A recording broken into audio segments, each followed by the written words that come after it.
Halo 3 is all about the things that we wanted in Halo 1 and 2. The brutes they were added in a little too late, I think. And we didn't have a chance to really flesh them out. And so that's what we're doing for Halo 3. Nailing the flavor for a character is often very difficult. You sort of have to feel it out as you go. The brutes in Halo 2 were meant to be more like the barbarians in Rome. And we wanted the brutes to typify that abusive, evil invader.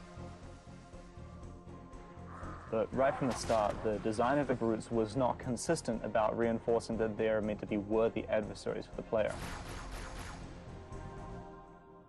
Now that the elites have left the Covenant, it gave us a problem for Halo 3.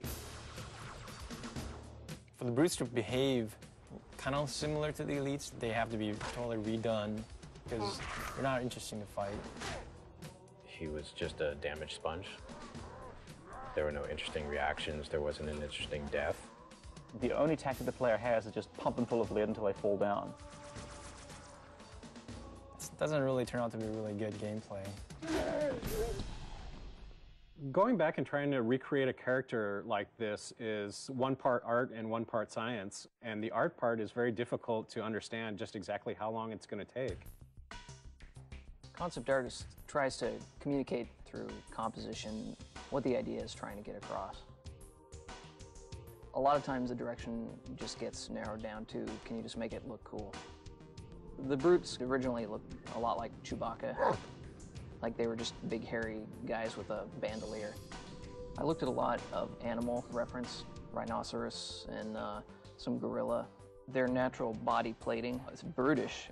This was our way of like kind of pulling them into the fold of the Covenant. They've got kind of ancient looking buckles and gauntlets and leather straps holding all that stuff together, making them a little more serious bad guy, I hope.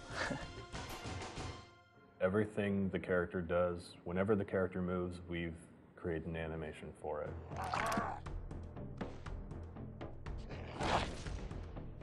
In which way that character moves, that kind of makes him unique.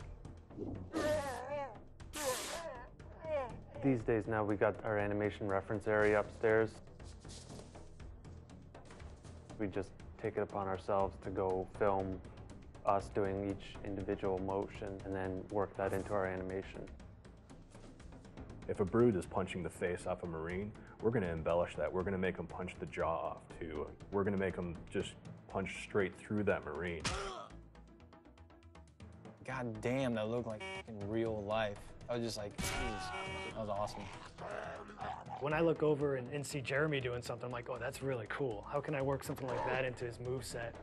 It's exciting to see what Jeremy does tomorrow and what Bill does the next day. It's always a new... Me too. But not John. No. Not so much me. No. Nobody likes John. Players who are familiar with the brutes from Halo 2 will notice that these brutes are fully armed, fully equipped, and are not going to be pushovers.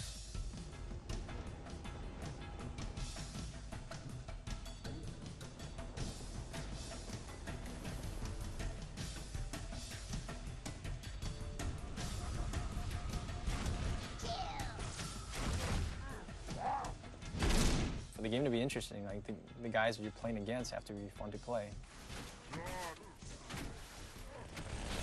Does the profile of the character create an interesting look from afar? Is it fun to shoot at him when he runs around? Do you see his limbs moving up and down because there's things jutting up from his sides? Rather than make them look like big dumb apes, we want to make them very brutal, pragmatic warriors. And that's really informed a lot of the visual design.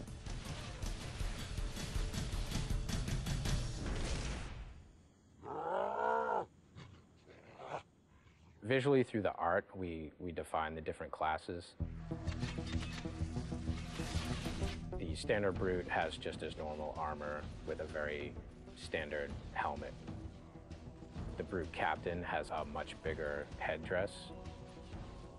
And then the brute chieftains have very elaborate headdresses and very elaborate shoulder pads and armor on them.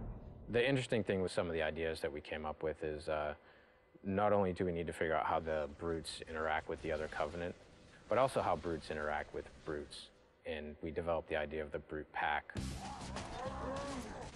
What makes it feel like two characters are aware of each other, deciding to do the same thing at the same time? Maybe you're kind of come around a corner and see them doing some sort of an activity that has nothing to do with fighting, but is going to give you sort of more insight into what the brute pack mentality is like. We have this really brutal behavior now, which is just the chieftain saying, everybody throw a grenade, and as a result, a second later, you have grenades flying at your face. That's always going to give the player a little bit of an adrenaline rush that, oh my god, now this guy's right up in my face, I have to back up and hit him hard. When the players kill him, they're like, oh man, I had to kill that guy. And then they go around a corner and there's like 4 more of them standing there, right? And they're like, I think the brutes bring out sort of the indignant, self-righteous aspect of a lot of players. So I'm hoping to hear a lot of, take that, and I can't believe that you have invaded my planet and I'm going to throw you off. And we hope to really bring people into the character and the drama of the situation by putting them up against these really brutal characters.